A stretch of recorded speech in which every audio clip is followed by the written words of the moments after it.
بسم الله الرحمن الرحيم. يسعدنا جدا أن أتقدم لكل فرد منكم بتحيات القلبية وبخالص الشكر والتقدير على جهودكم في تنظيم هذه الورشة الدولية، وإنني إذ أثمن جميع الجهود المبذولة والمفيدة.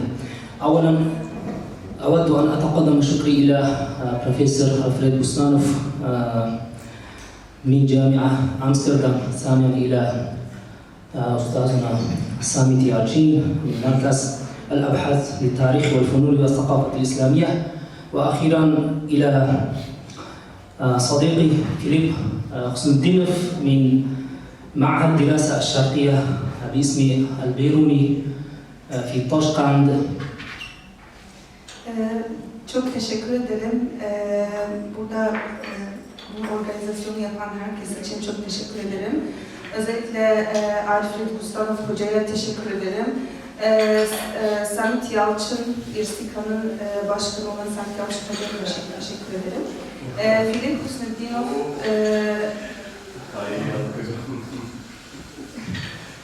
Filip Husnetdinov Hoca'ya teşekkür ederim.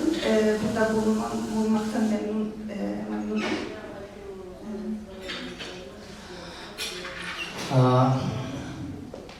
في العام الماضي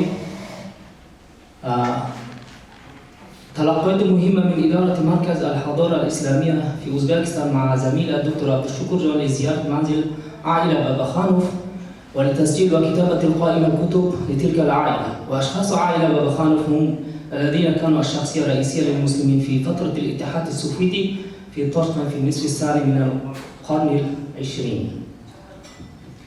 Geçen sene meslektaşım Doktor Abdullah Şükürcan'la birlikte Özbekistan İslam Medeniyet Araştırmaları Merkezi tarafından Babahanov ailesinin el yazmalarını ve özel koleksiyonunu derlemek üzere bir görev aldım. هذه الصورة صورة تتعلق بخزانة العائلة لباباخانوف الشخصية. هذه الصورة من ناحية اليسار كله الأوراق والأسانيد، ممكن أن نقول الأسانيد الأرشيفية. مع الأسف نحن عندنا ما وسعت الوقت لتسجيل الأسانيد الأرشيفية تتعلق بهذه العائلة، لذلك نحن قد سجلنا فقط الكتب مخطوطات وطبعات الحجرية. İşte az önce gördüğünüz fotoğraf bu koleksiyonun bir parçası. Maalesef arşivlerden bir şey bulamadık ama kitap koleksiyonu derledik. هنا ممكن أن نرى مع زميلي هنا جمال الدين خان ابن شمس الدين خان ابن إيشان بابا خان صاحب هذه المجموعة شخصية. Şuradaki fotoğrafta, soldaki fotoğrafta Cemalettin Han İbn Mufti Şemseddin Han bu koleksiyonun sahibi.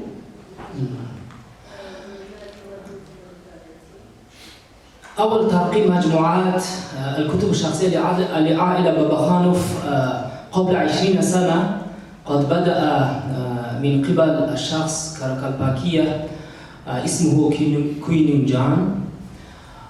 كوينينجاي. كان موظف في مكتب الإدارة المسلمي أوزبكستان، وكان عمله مجرد كتابة عناوين الكتب على ظاهر المخطوطات بدون معلومات أخرى بالتفصيل كما نرى في الصورة. İşte bu koleksiyonu ilk dijitalleştirme denemesi 20 yıl önce Karakalpakistan'dan olan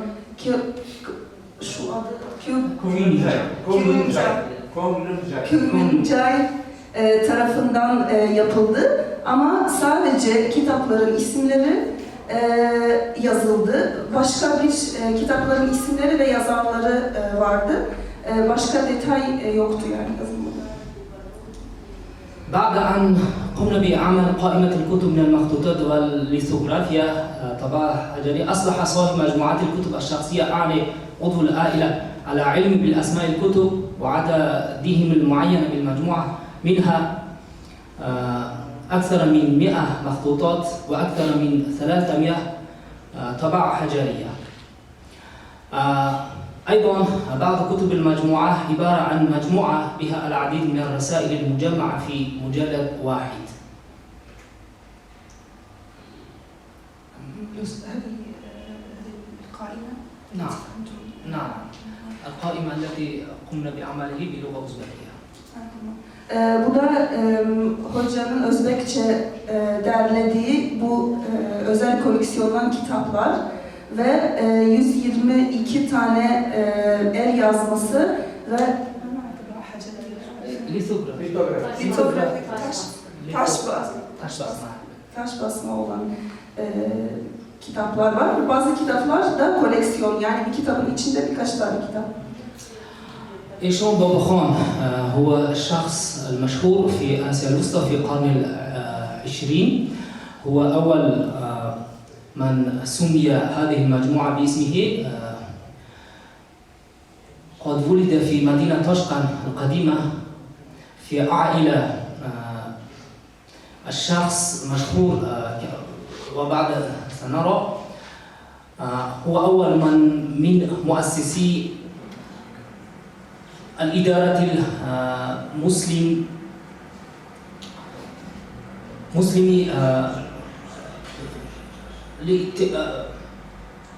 هو كان أول مفتي إيشون بابا خان ابن عبد المجيد خان. هناك ممكن أن نرى السنوات الذي كان عمل كمفتي في إدارة مسلمي السوفيتي، وبعد ذلك قد عين ابنه زياء الدين خان مفتي ثانيا في الإدارة المسلمي، وبعد ذلك ابن زياء الدين خان الذي سمي شمس الدين خان ابن زياء الدين خان. Bu ailenin öne çıkan isimlerinden de İşan Baba Han. İşan Baba Han, Orta Asya ve Kazakistan Ruhani İdare Meclisi'nin ilk kuran adamlarından ve ilk müfti ve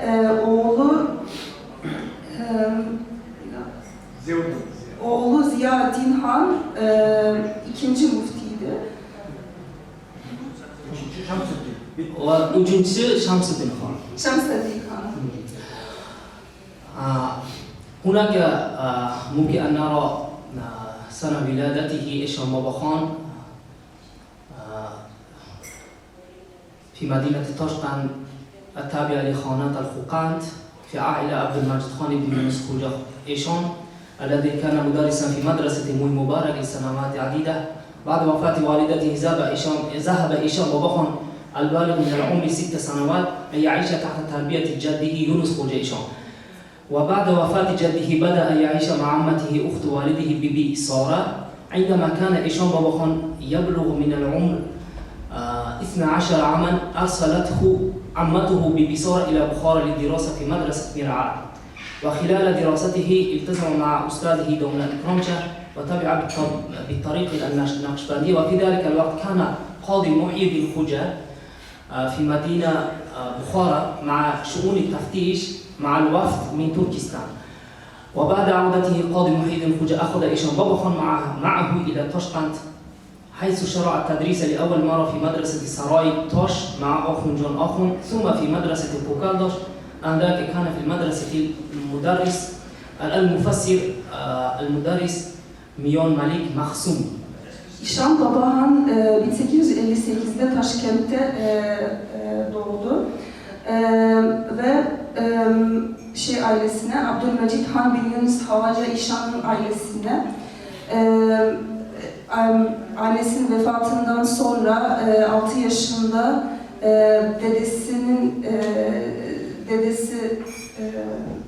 dedesiyle yaşamış Yunus Havaca İşan.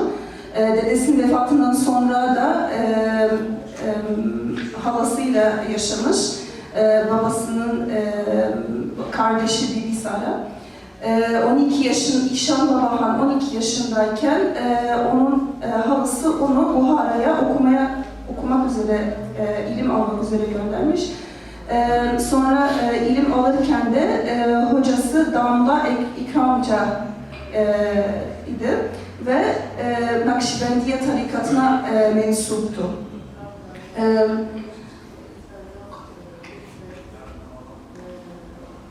Sonra Kadı Muhyiddin kana ustadu. نعم. Kadı Muhyiddin de onun hocalarındandı ve İşan Baba Han'ı kendisiyle Taşkent'e birlikte, yani Taşkent'e götürdü. Sonra ilk defa İşan Baba Han ilk defa Saraytaş medresesinde okutmaya, müderrislik yapmaya başlamış. Can Ahund'la birlikte. Tamam. هو بدأ في التدريس صحيح؟ نعم بدأ في تدريس. بعد أن انتهى دراسته وشرع في تدريس العلوم الدينية وسرعان ما تزوج من تخت خان ابنة قاضي مبين خوجة.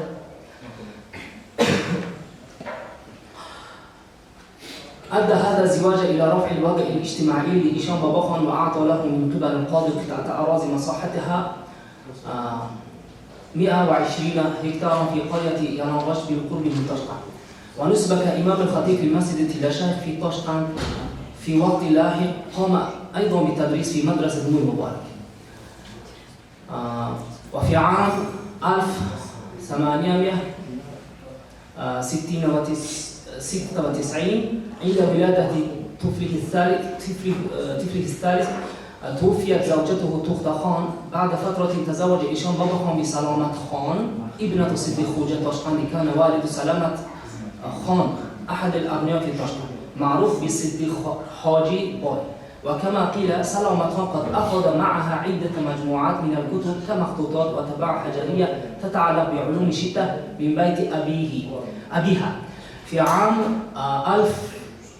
1912 قام إيشان بابا خان مع والد زوجته وابنه من زوجته الأول كمال خان لأول مرة لزيارة الحرمين للحج، واستمرت زيارته أكثر 6 أشهر يوما.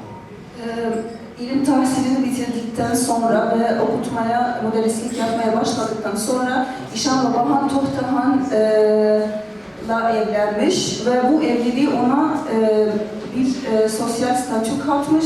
O ve 120 hektar ne olduğunu bilmiyorum ama 120 şeylik bir araziye sahip oluyor. Bir Taşkent'e yakın bir köyde. Orada da imam hatiplik yapmaya başlıyor. Sonra da Muin Mübarek medresesinde de müderrisliğe devam ediyor. 1896'da 3. çocuğu doğduktan sonra eşi vefat ediyor. Bir müddet sonra da İşan Baba Han Selamat Han'la evleniyor. Selamat Han da Havaca Taşkent'inin kızı. O da Selamat Han Taşkent'teki zenginlerden biri. Ve şöyle deniliyor, Selamat Han kendisiyle bir sürü el yazmaları götürüyor ve litografik şeyler götürüyor. Babasının evinden 1912'de İşan Baba Han eşiyle, eşinin babasıyla ve çocuklarıyla ilk defa hacca gidiyor ve orada 6 ay gibi bir süre kalıyor. هنا ممكن أن نرى عائلة أسرة إيشان بابا خان.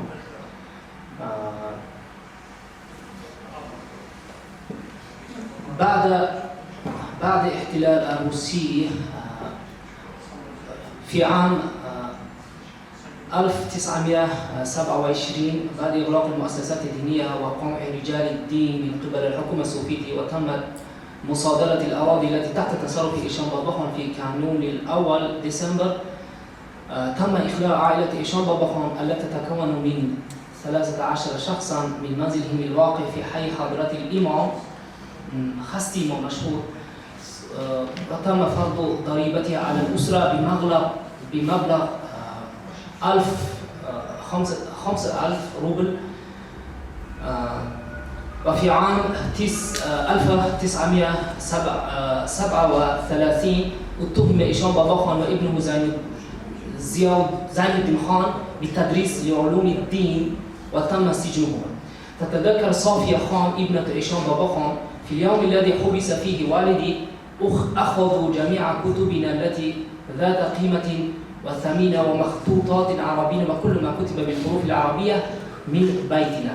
بعد 3 سنوات في يناير في 1941 سجن والدي إيشان باباخان مرة أخرى بنفس التهمة. بعد الشهور تم اعتقال أخي ضياء الدين خان إيشان الذي كان مختبئا في بيكوباد خارج تاشقند.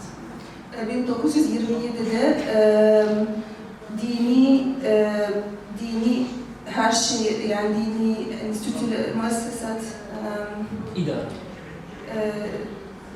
dinle alakalı olan herhangi kurumları yani Sovyet hükümeti kapatmaya başladıktan sonra İşan Babahan'ın bütün arazileri alınmış ve 1928'de ailesi de oradan çıkarılıyor ve 13 kişiden ibaret, onlar görüyorsunuz fotoğrafta, evlerinden çıkarılıyorlar ve onlara 5.000 rubleye denk gelen bir vergi konuluyor. 1937'de İşan Babahan ve onun oğlu Zeynettin Han dini öğrettikleri için hapsolunuyorlar. Kızı Safiye Han, İşan Babahan'ın kızı Safiye Han şöyle diyor: babamın hapse götürüldüğü gün bütün kitaplarımızı, değerli kitaplarımızı ve el yazmalarımızı, Arapça olan el yazmalarımızı götürdüler. Arapça harfleri olan bütün kitapları götürdüler evimizden. 3 yıl sonra 1941'de İşan Babahan, babam yani, tekrar aynı şeyle gene hapsolunuyor. هذا هو إيشان باباخان نفسه في شغله. İşan Babahan.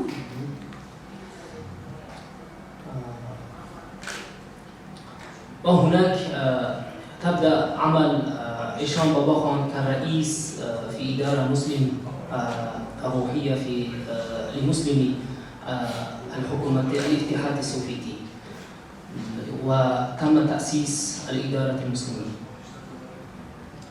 Burada da İşan Babahan'ın ruhani başkan olarak çalışmaya başlıyor.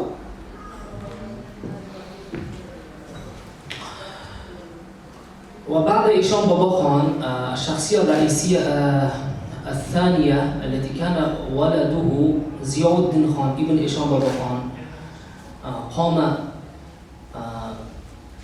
بدعم أبيه في كل الشؤون في إدارة مسلمي الاتحاد السوفيتي. وبعد أبيه قد تولى منصب المفتي في تاشقند في نفس الإدارة. ضياء الدين خان ابن إيشان باباخان كان أستاذه دامنا شامي، وهو كان مشهور في القرن العشرين، في بداية القرن العشرين في تاشقند. هو نفسه إيشان باباخان، ضياء الدين خان ابن إيشان باباخان قد بدأ أن يعمل كمفتي في تاشقند بعد وفاة أبيه في سنة 1957. Ziyaüddin Han, İşan Baba Han'ın oğlu. Çocukluğundan beri ilmi tahsilinde babasıyla birlikte ilmi tahsil etmiş ve kari ve hafızdı kendisi.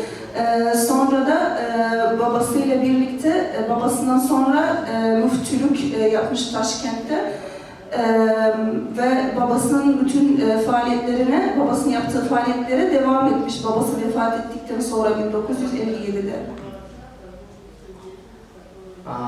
وبعد ضياء الدين ابن إشان بابا خان تولى منصب المفتي ابنه شمس الدين خان ابن ضياء الدين خان.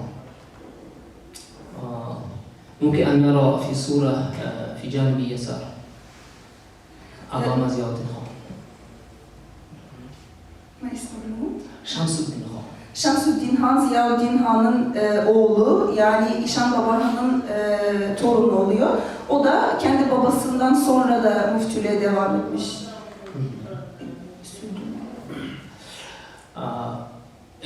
Ziyaüddin Han ibn İşan Baba Han ma'a ummihi.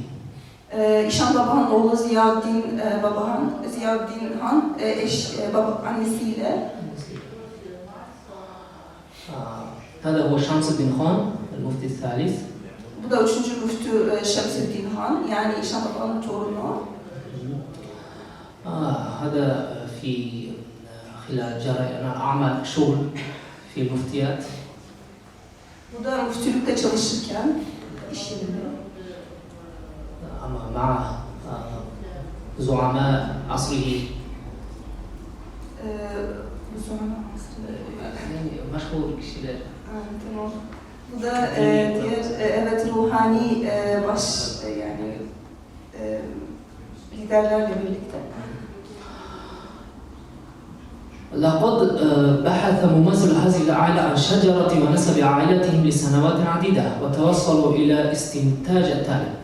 وفقا لآرائهم فإن نسب عائلة بابا خانوف تعود إلى نسب القاضي نصر الدين البيضاوي الذي كان عالما مشهورا وقاضيا هو صاحب كتاب تفسير البيضاوي. وسبب التوصل إلى هذا الاستنتاج هو العثور على وثيقة تتعلق بشجرة العائلة التي وجد من قبل سيد أكبر سيد كريموف بمدينة سيرا تقع في كازاخستان في عام 1992. Bu ailenin bazı mensupları ailenin soy ağacını araştırmış ve soy ağacı şöyle bir sonuca varmışlar. Bu ailenin soy ağacı şeye dayanıyor, Kadı Nasrıddin Beydavi'ye dayanıyor. Tefsir el-Beydavi'nin yazarı. Bunu da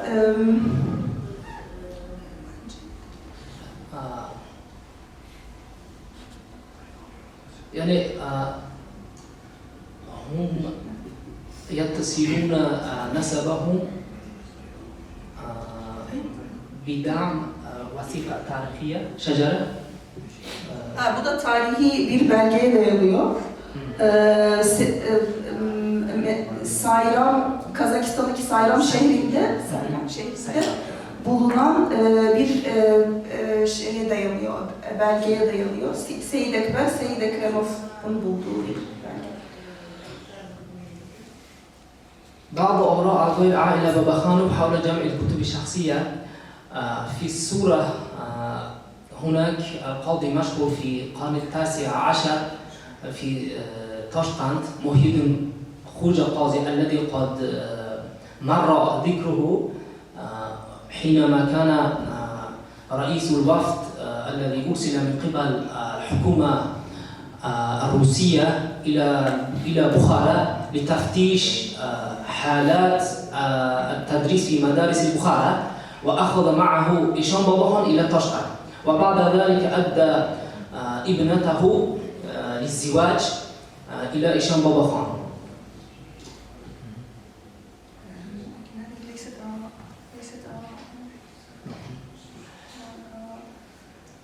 يعني هو قاضي مشهور قد تأثر في نشأة وترويج تطوير عائلة إشان بابا خان. İşan Baba'nın ailesine yani onlara قاضي بولس ما سبب إيش ما اسمه قاضي؟ محي الدين خوجة. محي الدين خوجة. Muhyiddin Hoca, Kadı Muhyiddin Hoca bu aileye tesirde bulunan bir isim, yani o Babahan'ı kendisiyle Taşkent'e götüren.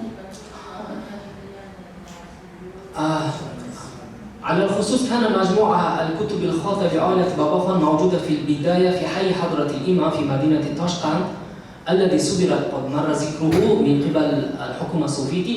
ثم في عام بعد سنة واحدة في عام 1928 صدرت الحكومة السوفيتية هذا المنزل والمكتبة. بعد هذه الحادثة انتقل أفراد العائلة إلى حي قرصو داخل المدينة.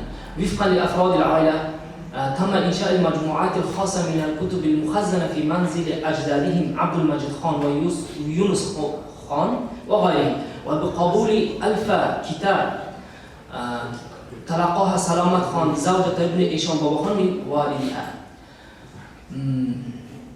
وممكن أن نرى مع الأسف في نتيجة استفساراتنا لم يتم تجميع قائمة الكتب المدرجة في هذه المجموعة التي حتى الآن لقد احتفظ بها بشكل تقليدي في أرفف الكتب والصناديق في المنزل. العدد القليل الكتب التي بقيت من البداية وأعادها الحكومة السوفية جزئيا ولم يبقى تصنيفها ولم يتم الاحتفاظ به في أي مكان. Bu kitap koleksiyonu, özel kitap koleksiyonu Babahanov ailesinin ilk önce onların yaşadığı Hazreti İmam mahallesinde Taşkent'te bulunuyordu. Ama 1928'de Sovyet hükümetin bunları ele aldıktan sonra bu kitapları bu evi ve kütüphaneyi ele alıyor. Bundan sonra ailenin fertleri Karasu mahallesine göç ediyor ve bazı aile mensuplarına göre bu özel koleksiyon onların babalarının evlerinde kuruluyor ve bir kitap Selamat Han, İşan Han'ın eşi Selamat Han tarafından bir kitap, yani o bir kitapla oluşuyor.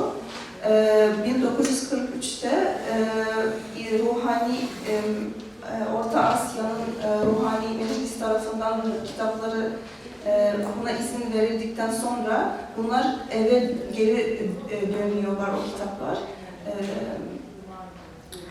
Taşkent'te.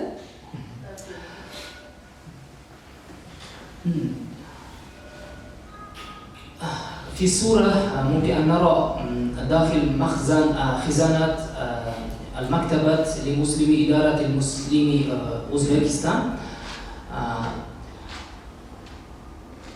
ابن شمس الدين خان جمال الدين خان صاحب المجموعة يقول هم يتذكرون أن كل المجموعات ليس الكل بل بداية إنشاء هذه المجموعات مسلمي أوزبكستان قد بدأ بهدية المخطوطات والكتب من قبل إيشان باباخان وأجداده إلى إدارة مسلمي أوزبكستان. من قبل إيشان باباخان وأجداده. Bu koleksiyonun ilk derlemesi, yani bu koleksiyonun ilk ortaya çıkması İşan Babahan'ın bunları hediye etmesiyle başlıyor, ruhani meclise hediye etmesiyle başlıyor.